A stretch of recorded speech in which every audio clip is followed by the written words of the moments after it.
This is Chapter 1 of The House at Pooh Corner, in which a house is built at Pooh Corner for Eeyore. One day, when Pooh Bear had nothing else to do, he thought he would do something, so he went round to Piglet's house to see what Piglet was doing. It was still snowing as he stumped over the white forest track, and he expected to find Piglet warming his toes in front of his fire. But to his surprise, he saw that the door was open, and the more he looked inside, the more Piglet wasn't there. "He's out," said Pooh sadly. "That's what it is. He's not in. I shall have to go a fast-thinking walk by myself. Bother." First he thought that he would knock very loudly just to make quite sure, and while he waited for Piglet not to answer, he jumped up and down to keep warm, and a hum came suddenly into his head, which seemed to him a good hum, such as is hummed, hopefully, to others. "The more it snows, tiddly-pum, the more it goes, tiddly-pum. The more it goes, tiddly-pom, on snowing. And nobody knows, tiddly-pom, how cold my toes, tiddly-pom, how cold my toes, tiddly-pom, are growing." "So what I'll do," said Pooh, "is I'll do this. I'll just go home first and see what the time is, and perhaps I'll put a muffler around my neck, and then I'll go and see Eeyore and sing it to him." He hurried back to his own house, and his mind was so busy on the way with the hum that he was getting ready for Eeyore that, when he suddenly saw Piglet sitting in his best armchair, he could only stand there rubbing his head and wondering whose house he was in. "Hello, Piglet," he said. "I thought you were out." "No," said Piglet, "it's you who are out, Pooh." "So it was," said Pooh. "I knew one of us was." He looked up at his clock, which had stopped at 5 minutes to 11, some weeks ago. "Nearly 11 o'clock," said Pooh happily. "You're just in time for a little smackerel of something." And he put his head into the cupboard. "And then we'll go out, Piglet, and sing my song to Eeyore." "Which song, Pooh?" "The one we're going to sing to Eeyore," explained Pooh. The clock was still saying 5 minutes to 11 when Pooh and Piglet set out on their way half an hour later. The wind had dropped, and the snow, tired of rushing round in circles trying to catch itself up, now fluttered gently down until it found a place on which to rest. And sometimes the place was Pooh's nose, and sometimes it wasn't. And in a little while, Piglet was wearing a white muffler around his neck and feeling more snowy behind the ears than he had ever felt before. "Pooh," he said at last, and a little timidly, because he didn't want Pooh to think he was giving in, "I was just wondering, how would it be if we went home now and practiced your song, and then sang it to Eeyore tomorrow, or the next day, when we happen to see him?" "That's a very good idea, Piglet," said Pooh. "We'll practice it now as we go along. But it's no good going home to practice it, because it's a special outdoor song, which has to be sung in the snow." "Are you sure?" said Piglet anxiously. "Well, you'll see, Piglet, when you listen, because this is how it begins. The more it snows, tiddly-pom." "Tiddly what?" said Piglet. "Pom," said Pooh. "I put that in to make it more hummy. The more it goes, tiddly-pom, the more—" "Did you say snows?" "Yes, but that was before the tiddly-pom." "It was a different tiddly-pom," said Pooh, feeling rather muddled now. "I'll sing it to you properly, and then you'll see." So he sang it again. "The more it snows, tiddly-pom, the more it goes, tiddly-pom, the more it goes, tiddly-pom, on snowing. And nobody knows, tiddly-pom, how cold my toes, tiddly-pom, how cold my toes, tiddly-pom, are growing." He sang it like that, which is much the best way of singing it. And when he had finished, he waited for Piglet to say that, of all the outdoor hums for snowy weather he had ever heard, this was the best. And after thinking the matter out carefully, Piglet said, "Pooh," he said solemnly, "it isn't the toes so much as the ears." By this time they were getting near Eeyore's gloomy place, which was where he lived. And as it was still very snowy behind Piglet's ears, and he was getting tired of it, they turned into a little pine wood and sat down on the gate which led into it. They were out of the snow now, but it was very cold, and to keep themselves warm they sang Pooh's song right through 6 times, Piglet doing the tiddly-poms and Pooh doing the rest of it, and both of them thumping on the top of the gate with pieces of stick at the proper places. In a little while they felt much warmer and were able to talk again. "I've been thinking," said Pooh, "and what I've been thinking is this. I've been thinking about Eeyore." "What about Eeyore?" "Well, poor Eeyore has nowhere to live." "Nor he has," said Piglet. "You have a house, Piglet, and I have a house, and they are very good houses. And Christopher Robin has a house, and Owl and Kanga and Rabbit have houses, and even Rabbit's friends and relations have houses or some things. but poor Eeyore has nothing. So what I've been thinking is, let's build him a house. That, said Piglet, is a grand idea. Where shall we build it? We will build it here, said Pooh, just by this wood out of the wind, because this is where I thought of it. And we will call this Pooh Corner. And we will build an Eeyore house with sticks at Pooh Corner for Eeyore. There was a heap of sticks on the other side of the wood, said Piglet. I saw them, lots and lots, all piled up. Thank you, Piglet, said Pooh. What you have just said will be a great help to us, and because of it, I could call this place Pooh and Piglet Corner, if Pooh Corner didn't sound better, which it does, being smaller and more like a corner. Come along. So they got down off the gate and went round to the other side of the wood to fetch the sticks. Christopher Robin had spent the morning indoors, going to Africa and back, and he had just got off the boat and was wondering what it was like outside, when who should come knocking at the door but Eeyore. Hello, Eeyore, said Christopher Robin as he opened the door and came out. How are you? It's snowing still, said Eeyore gloomily. So it is.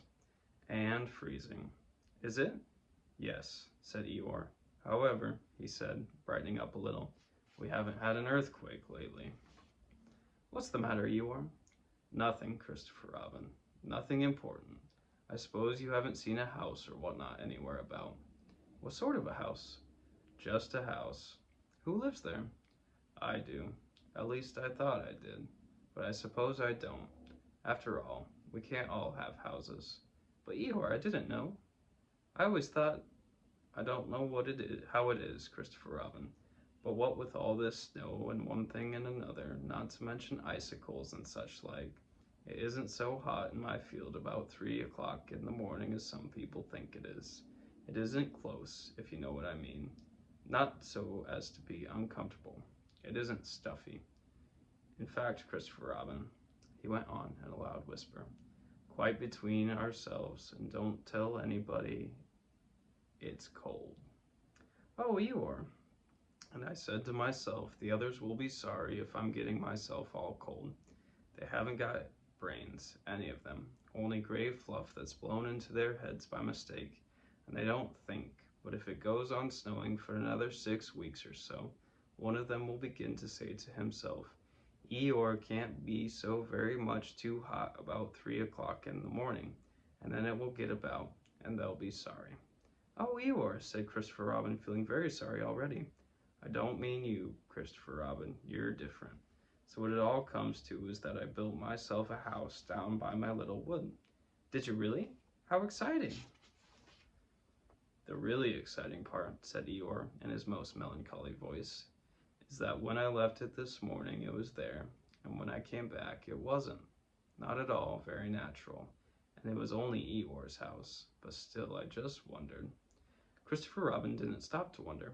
He was already back in his house, putting on his waterproof hat, his waterproof boots, and his waterproof mackintosh as fast as he could. We'll go and look for it at once, he called out to Eeyore.